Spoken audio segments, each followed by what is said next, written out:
pa snimam sada.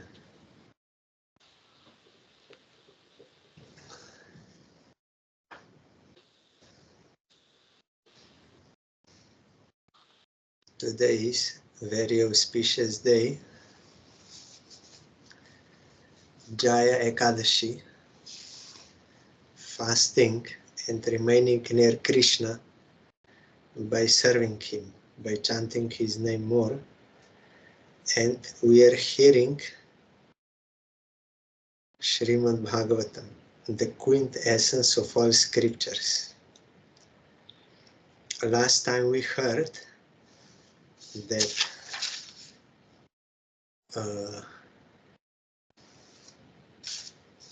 I think the wives said, no, the Brahmanas, they said that, dear Lord, we were waiting your audience because we have been unable to perform the yagyas according to the Vedic rituals.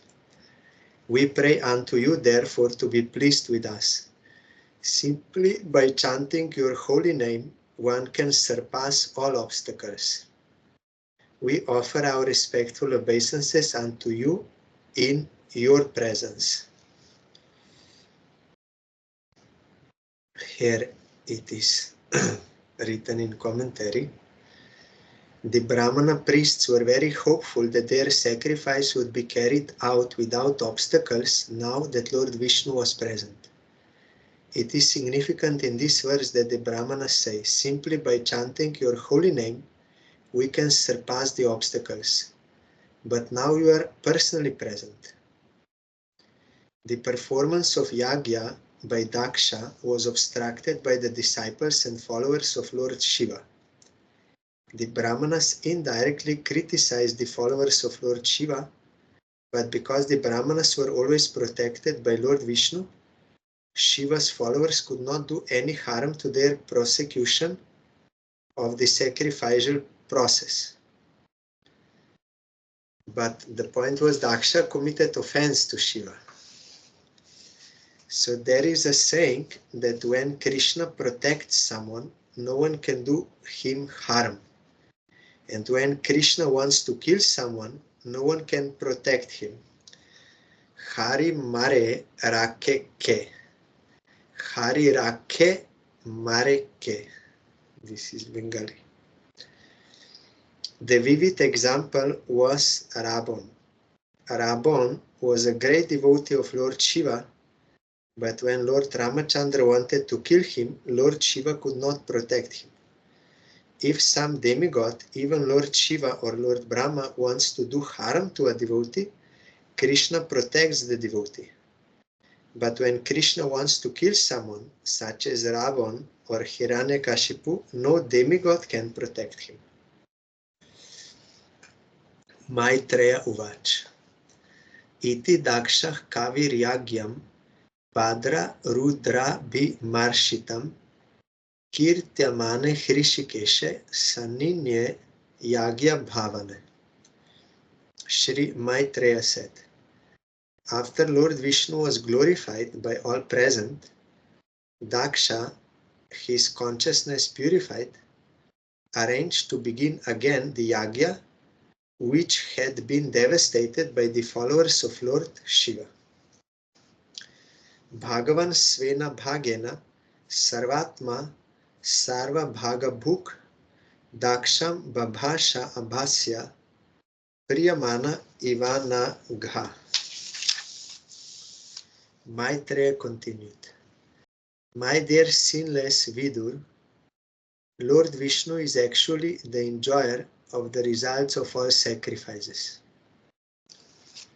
Yet, because of his being the super soul of all living entities, he was satisfied simply with his share of the sacrificial offerings. With his share only. He therefore addressed Daksha in a pleasing attitude. Shri Bhagavan Uvach.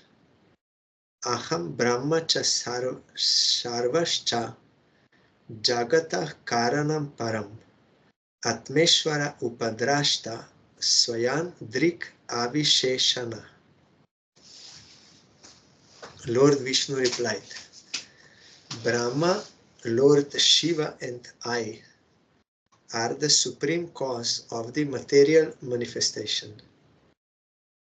I am the super soul, the self-sufficient witness. But impersonally, there is no difference between Brahma, Lord Shiva and me. Here Sai Maharaj is telling, Lord Brahma was born out of the transcendental body of Lord Vishnu, and Lord Shiva was born out of the body of Brahma. Lord Vishnu therefore is the supreme cause. In the Vedas also it is stated that in the beginning there was only Vishnu, Narayan. There was no Brahma nor Shiva. Similarly, Shankaracharya confirmed this, Narayana Para. Narayan or Lord Vishnu is the origin and Brahma and Shiva are manifested after creation. Lord Vishnu is also Atmeshwar, the super soul in everyone. Under his direction, everything is prompted from within. For example, in the beginning of Srimad Bhagavatam it is stated, Tene Brahma Hrida. He first educated Lord Brahma from within.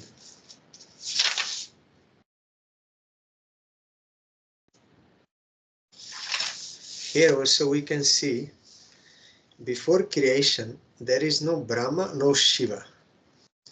That time, everything is sleeping within Mahavishnu, Narayan.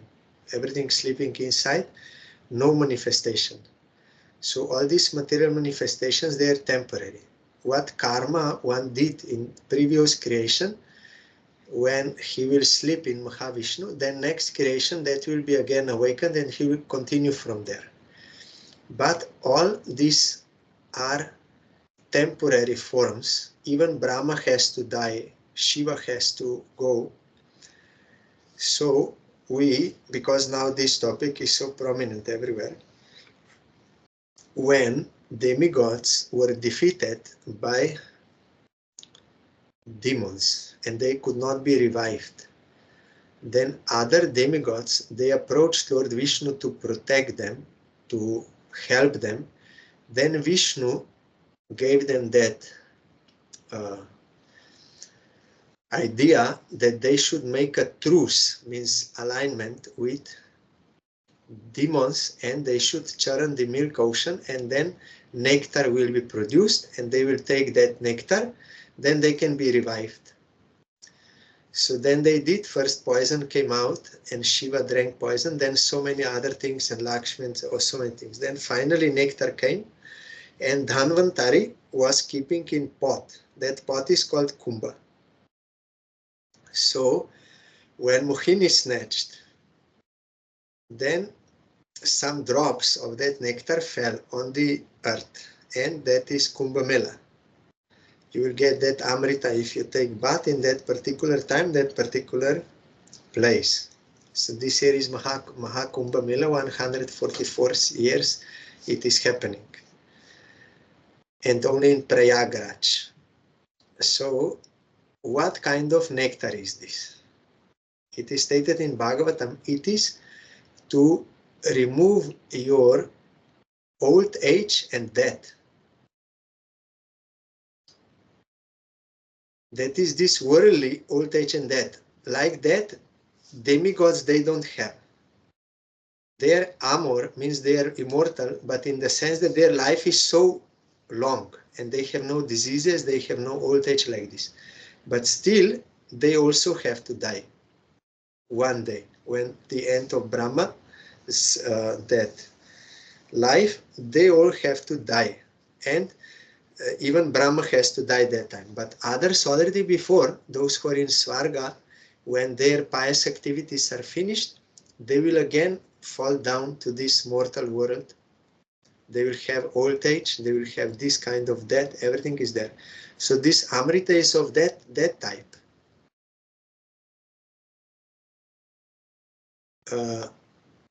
And that Rahu, he disguised himself as if he is a demigod. He went to sit in the line of demigod, not of demons.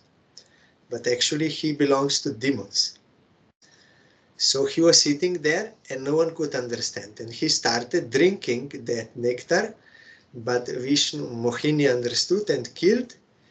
But because that nectar already came to up to here, then only his body from neck down was,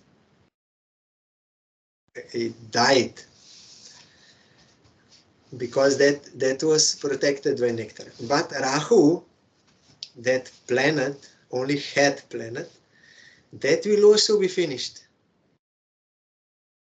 Brahma himself will be finished. Shiva will be finished. And what to speak of Rahu and others? They will all be finished. So how it is actual immortality? Amrita. That is not real Amrita. Real Amrita is Harikat Amrita. When Shukadev Goswami came, then Parikshit Maharaj asked him, I have to die after 7 days, so what is my duty now? Then Shukadev Goswami told, you need not do anything. You just have to hear Harikatha. I was established in Brahman. I had no attraction to this world, nothing. But I was attracted to Krishna Lila. That is eternal. So I will tell you about Krishna Lila. You have to hear this Harikatha. That is your duty, and you will become immortal. And it happened. Parikshit Maharaj realized his real self, his Swarup, in relation to Krishna, and he got real eternal life. That is real Amrita, Harikatha Amrita, or Purna Amrita of Harinam, like this. This is real immortality. That is why you will not find in any devotional Shastra, in Bhagavatam, in Chaitanya Charitamrita, in Bhakti Rasamrita, anywhere, you will not find there is any prescription for devotees to take that Kumbh Mela Amrita. You will not find, never. No any sadhana is written there.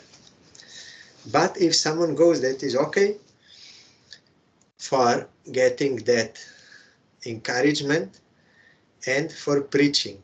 That is the point. But we should not think that is, if you don't go, then you will miss something very.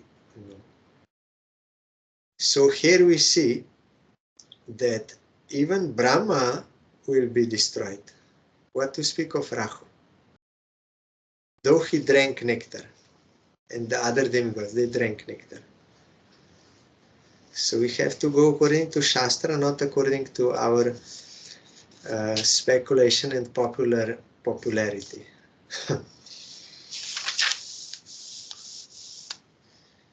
Atma mayam samavishya soham gunamayim dvija srijan rakshan haran vishwam dadre sangyam kriyochitam. It is not that it is bad, I'm not saying it is bad, but it is also not same as pure devotion. That process of pure devotion. The Lord continued, my dear Daksha Dvija, I am the original personality of Godhead, but in order to create, maintain and annihilate this cosmic manifestation, I act through my material energy. And according to the different grades of activity, my representations are differently named. Because I heard, oh, I missed. If you get that Amrita, then all your desires can be fulfilled. But I missed. But the point is, what kind of desires? Our desire should be only to satisfy Krishna, to serve Krishna, not other desires. And even demigods, they can give you all kinds of material desires, but Krishna himself said, I'm giving that. They are not giving, I'm behind. If I don't give, no one can get anything. So that is why in Bhagavatam that verse is, if you have any desire or no desire or mukti desire or anything, it is intelligent to come to me because I'm the giver of everything. That is why Dhruva, he went to Narayan. He wanted material thing, but he went to Narayan. That is okay, but that is not pure devotion. Pure devotion is when you are so much purified that you understand that, like Dhruva, after getting realization, he said, no, I don't want anything. I only want your service. That is my only desire, no any other desire. Prahlad Maharaj, from beginning, he had this mood. That is why Nrsimha asked, what you want? I said, I don't want anything. I want your service only. But even those who have desire, it is more intelligent to go to Bhagavan than to other things. Because they are all dependent on Bhagavan. So that will give you more sukriti, more purification. Then when you will get enough sukriti and also sadhu sangha, then you will understand what you should desire.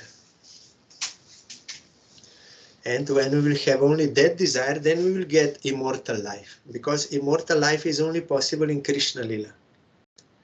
Everything else is temporary.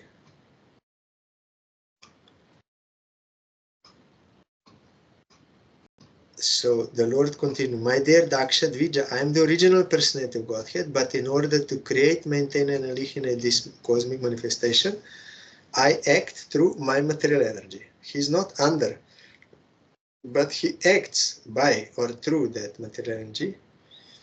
And according to the different grades of activity, my representations are differently named. My representations in all this material world, Brahma, Shiva, and so many other, Krishna says, I am the virility in man, I am this, I am that. So many things in Gita, Krishna told what he is. They are different representations of him. So for creating, he is Brahma. For destroying, he is Shiva. For maintenance is Vishnu. But he is the root of everything, Vishnu. Tasmin Brahmani Advitiye Kevale Paramatmani Brahma Rudro Chabutani Bhede Nagyo Nupashyati. The Lord continued, one who is not in proper knowledge thinks that demigods like Brahma and Shiva are independent. Or he even thinks that the living entities are independent. So this is the point.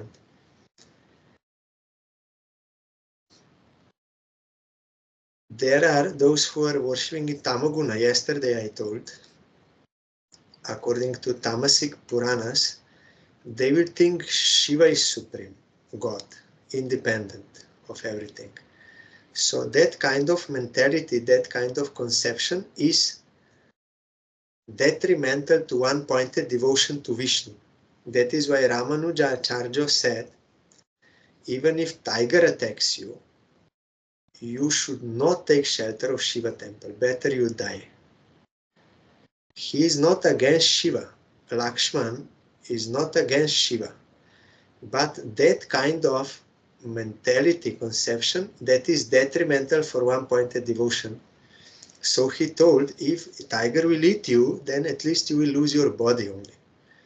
But if you go to that kind of worship, then you will lose your one-pointed devotion to Vishnu, which is more harmful. That is greatest harm. So you don't do this. But Mahaprabhu later on, he clarified how to see Shiva properly. So that is not proper knowledge. It is for some level of consciousness that is also helpful, but ultimately one has to increase his knowledge and proper conception and come to one-pointed devotion to Vishnu. And then he can also understand that if someone worships Vishnu, then he is actually properly worshipping Shiva and Brahma, properly. In Rajasic Purana, Brahma is supreme of all. And in some, Kali is supreme like this. So they have karma kandis, they have such kind of conceptions. But Mayavadis, they think they are all one because they are only pots in which impersonal Brahman is there. These are material pots, so there is no difference. Brahma, Shiva, Vishnu, Krishna, Kali, no problem. They are all same. That is also wrong conception. Proper is this, what now Bhagavan is telling. They are dependent on me. I am working through them. In that way, they are not different from me, but also different. I am working through them for this creation. Yatha pumanna sangeshu shirah pani adishu kvachit parakya buddhim kurute evam bhuteshu matpara. A person with average intelligence does not think the head and other parts of the body to be separate. Yes. Similarly, my devotee does not differentiate Vishnu, the all-pervading personality of Godhead, from anything or any living entity. That is pure devotee can see like this. Not all, not every devotee. They may believe theoretically, but actually see that no one is disconnected from Vishnu, and that is why he will not hate anyone. He cannot hate and he can respect everyone duly. It is there in Ishopanishad. He cannot hate anyone when he sees everything is Vishnu. Everything is connected to him. Ishvasamidam. This, everything is Vishnu only. He and his energy. Yes. My devotee does not differentiate Vishnu, the all-pervading personality of Godhead, from anything or any living entity. But this is not like exclusive oneness. No, it is oneness that everything is Vishnu and his energy, in this sense. Not that I am Vishnu, you are Vishnu, I will are enjoyers. No. And all things, they are him as enjoyer. No, that is not correct. But at the same time also not different, because energy belongs to him.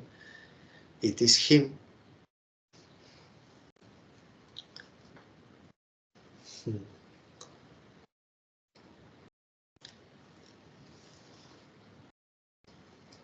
Trayanam eka bhavanam yo na pashyati vaibhidam sarva bhutatmanam brahman sashantim adigachati. The Lord Shiva continued, one who does not consider Brahma, Vishnu, Shiva or the living entities in general to be separate from the Supreme, and who knows Brahman, actually realizes peace. Others do not. So here Mayavadi says, yes, I told you this. I told you already before. But this is not what is meant here. Mayavad philosophy. Brahman means Supreme Personality of Godhead. And he is acting in this way for the creation.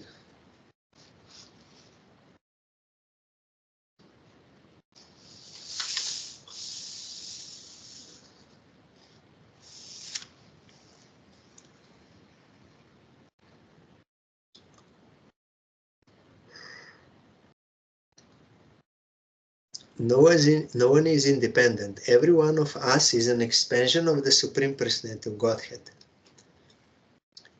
This accounts for unity in diversity. There are diverse manifestations, but at the same time, they are one in Vishnu.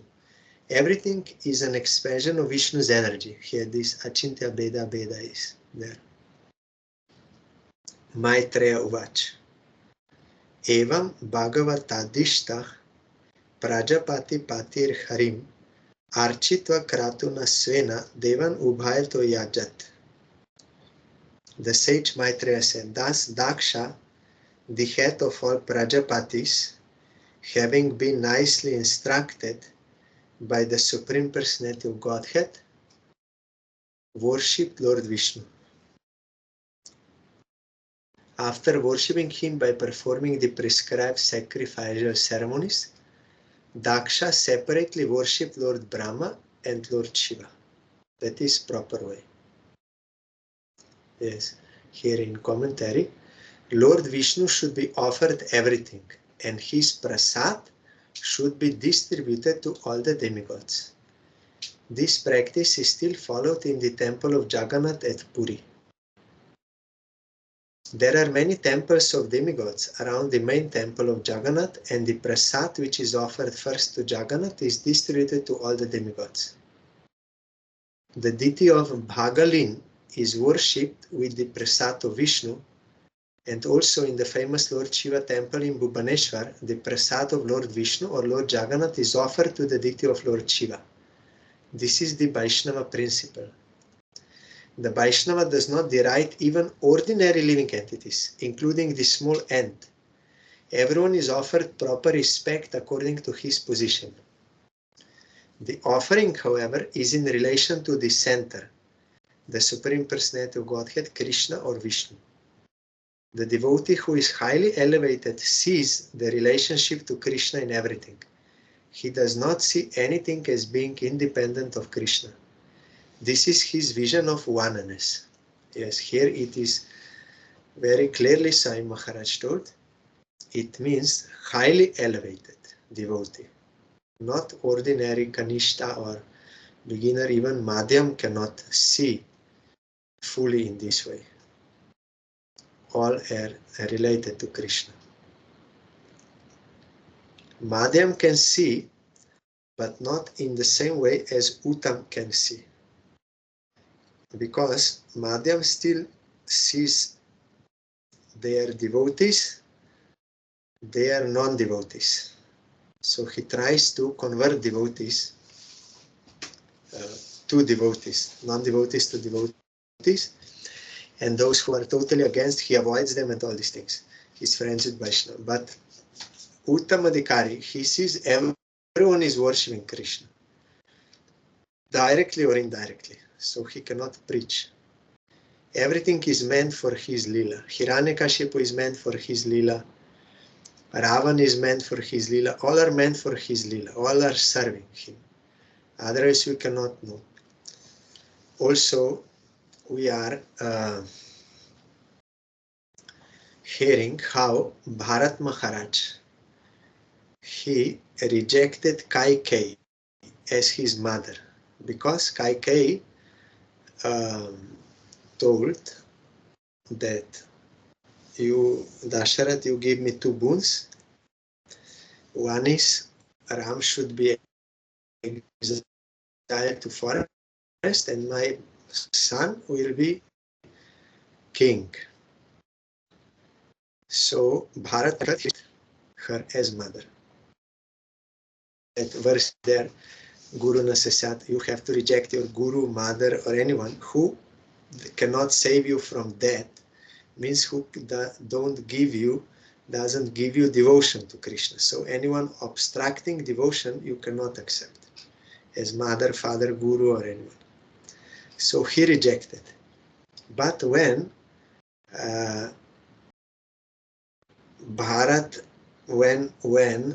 Ramchandra came back to Ayodhya, that time, already before, Bharat said, you are Kaikeyi, but I cannot call you my mother. But when Ramachandra came, he ordered, Bharat, you give Dandavat to your mother. And he had to give. Why? Because actually already before Ramchandra, it is written in Shastra, that Ramachandra told to Kaikeyi that she will have to do this. That on the day before coronation, you will have to ask my father these boons. Because that was part of Leela.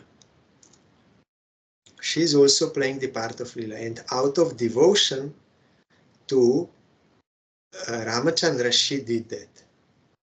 Everyone criticizing her, but those who know the full story, they know she is a devotee of Ramchandra. Because she did for his. Otherwise that Ram Leela cannot happen. and we cannot hear about Ravan and Ramchandra and all this Sita, all these teachings we cannot get. How we'll get? So that role was important for her to do also. Ravan's role also is important to give us teaching, and we cannot be purified if we don't hear Ram Lila, what is ideal character, what is devotion, how to behave, all these things you cannot get. So all are playing their parts, like Durvasa Rishi.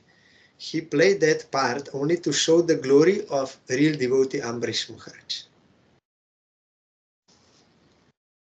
Also Brigu, when they sent him to test who is greatest, Shiva, Vishnu or Brahma, then Brigu went, and his father is Brahma. He did not bow down to his father. Then Brahma became angry. You are my son and you are my disciple, you are not bowing down. He became angry and chastised him. Then he went to Shiva. He even spoke something there. He did not bow down and he spoke something against Shiva. Then Shiva became very angry. How you can disrespect me? And so to Brahma he did only by mind. He did not bow down, but not tell anything. Offense. And to Shiva, he by words also. But to Vishnu, he kicked Vishnu. And Vishnu then said, so by body also he commit offense. But Vishnu said, oh, I'm very sorry. You are Brahmin, so I'm very sorry. I hope your foot was not hurt by my heart, chest. I hope, so like that. Then Brigu came and told Vishnu is supreme. So then if someone sees only separately, he will think, oh, Brigu is so puffed up. He cannot bow down to his father, he cannot bow down to Shiva, he kicks Vishnu. But the point is that it is stated in Shastra that internal potency of Bhagavan was working inside Brigu to make this pastime to give us teaching. Also Parikshit Maharaj. Parikshit Maharaj, he already conquered hunger and thirst before. It is impossible that he will become angry on anyone. But by Supreme Lord's will, he became angry on that Shringi Rishi. Not Shringi, Shamik Rishi. Shamik Muni. His son is Shringi. He became angry on him, and then he was regretting why I did this. I never disrespected any sadhu. But then it was explained that actually it was Supreme Lord who inspired him to do that, because he wanted Bhagavatam to be manifested, and because he wanted to take Parikshit Maharaj back to him, back to Godhead, back to home, back to Godhead. That is how that highly elevated, they see the relationship to Krishna in everything. That is very highly elevated vision. We can hear and we may understand, but to actually perceive by realization, that is another thing. That is not so easy. Even Madhyamadikari, devotee, is very rare in this world. Who has love for Supreme Lord, he has no any other desire. He is fully dedicated to Bhagavan. His friendship with devotees. He is merciful to the ignorant who are ready to hear, and he avoids those who are against. This is also very rare by realization.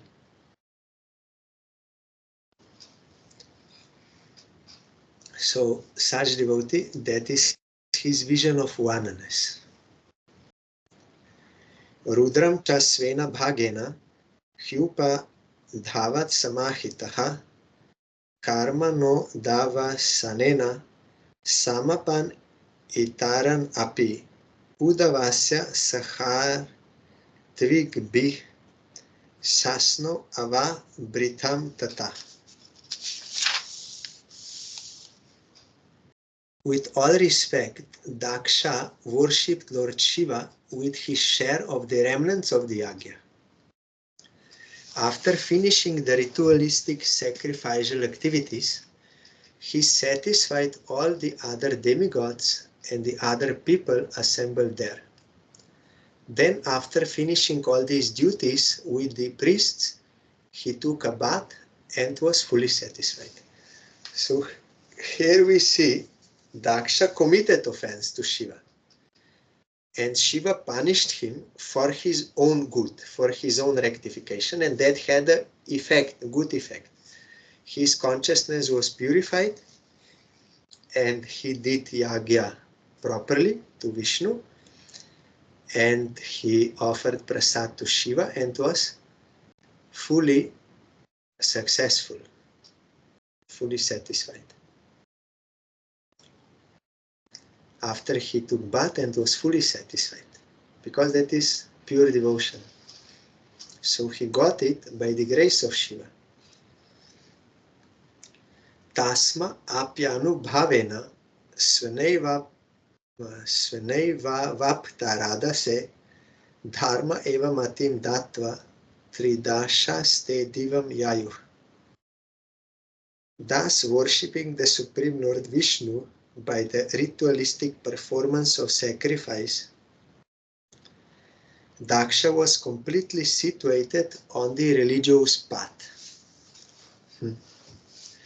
Moreover, all the demigods who had assembled at the sacrifice blessed him that he might increase his piety, and then they left.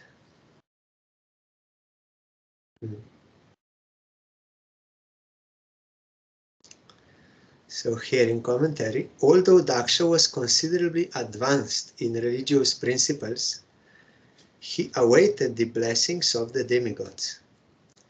Thus, the great sacrifice conducted by Daksha ended in harmony and peace.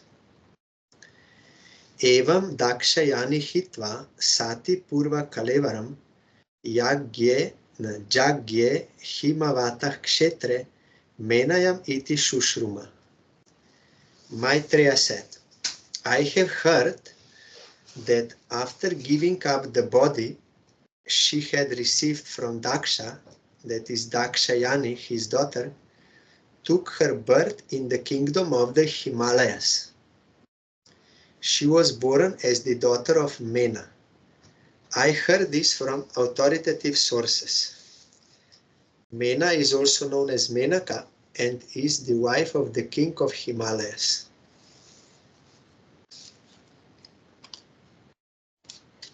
That is why her name, maybe it will be stated here, Tam eva daitam bhuya avrinkte patim ambika ananya bhavika gatim shakti supteva purusham. Ambika, or goddess Durga, who was known as Dakshayani or Sati, again accepted Lord Shiva as her husband. Just as different energies of the Supreme Personality of Godhead act during the course of a new creation. She is eternally wife of Shiva, like Lakshmi is eternally wife of Narayan. Nityananda has Revati, means Baladev has Revati and Varuni. They become Jannava and Boshuda in Golil like this. They are eternally connected. So she made this pastime, and then again she accepted Lord Shiva. But at that time, because she was angry, because Daksha committed offense to Shiva, she wanted to give up that body. Her intention was not to give up Shiva, but to give up her father.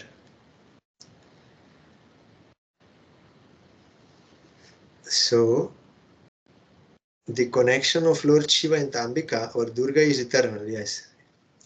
Sati could not accept any husband but Lord Shiva.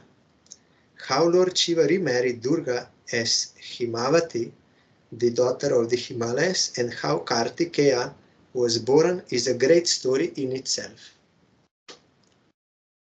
Also, one name is Parvati, because Parvat means mountain. So she is a daughter of mountain. That is why her name is Parvati. Durga, Kali, Uma, Sati, Parvati, they're all one and the same person. Ambika, Chandi, Vaishnavi, in different names and different pastimes. Like Kali, she is doing certain pastime. As Durga doing certain pastime. In India, you have Durga Puja and Kali Puja. They are different, but same person.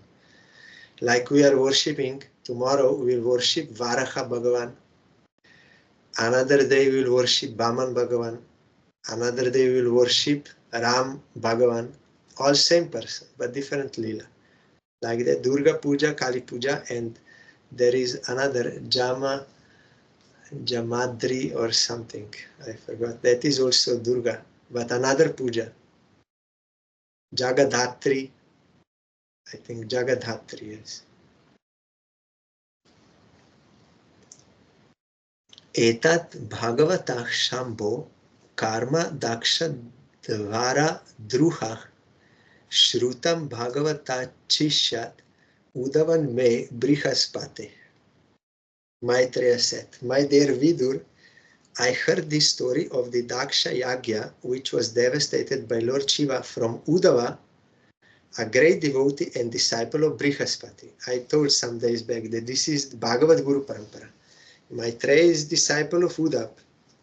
Udap is disciple of Brihaspati, and Brihaspati is there like this and goes to 4 Kumaras. Bhagavad Guru Parampara. There are 2 mentioned in Bhagavatam. Jiva Goswami wrote. No, Sridhar Swami wrote. 2 Bhagavad Guru Paramparas mentioned.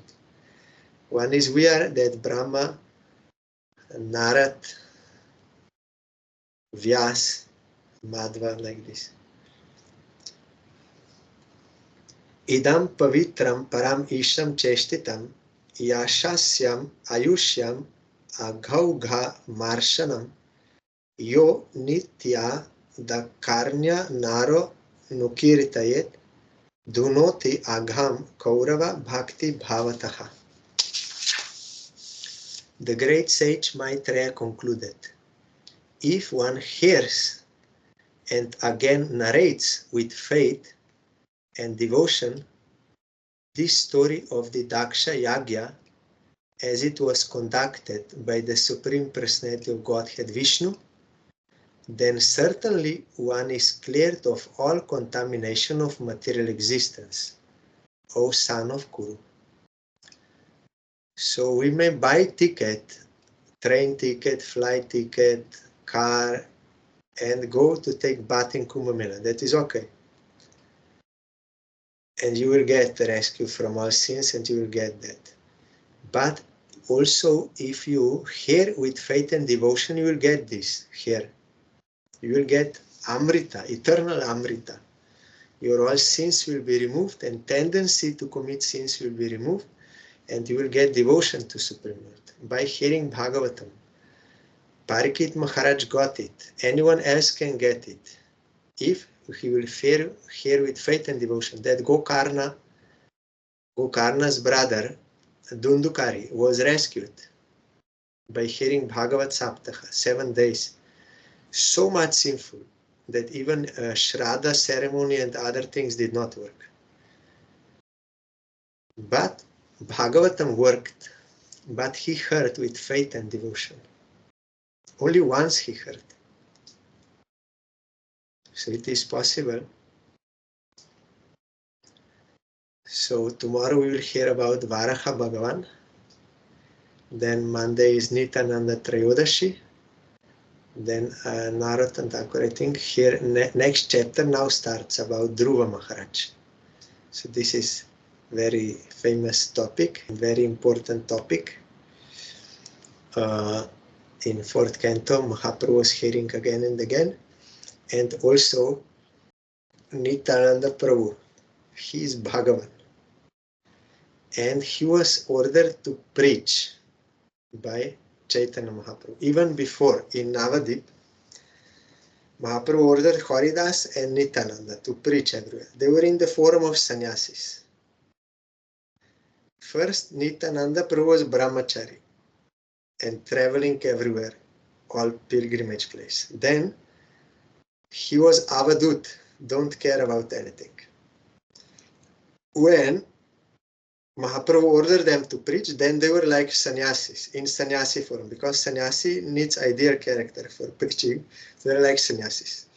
Then in Puri, Mahaprabhu ordered Nityananda Prabhu, you have to preach in Bengal. There is no one else who can do this, only you can do. Bengal is so degraded. So he came, and on the order of Mahaprabhu, at that time he married Grihastha for preaching. 2 wives, Boshuda and Janava. His Acharya, teaching by example, preacher. So with Boshuda, he had 2 children, Ganga and Birchandra. But with Janava not. So both cases there, example, both cases. It is not that must or should not, both there.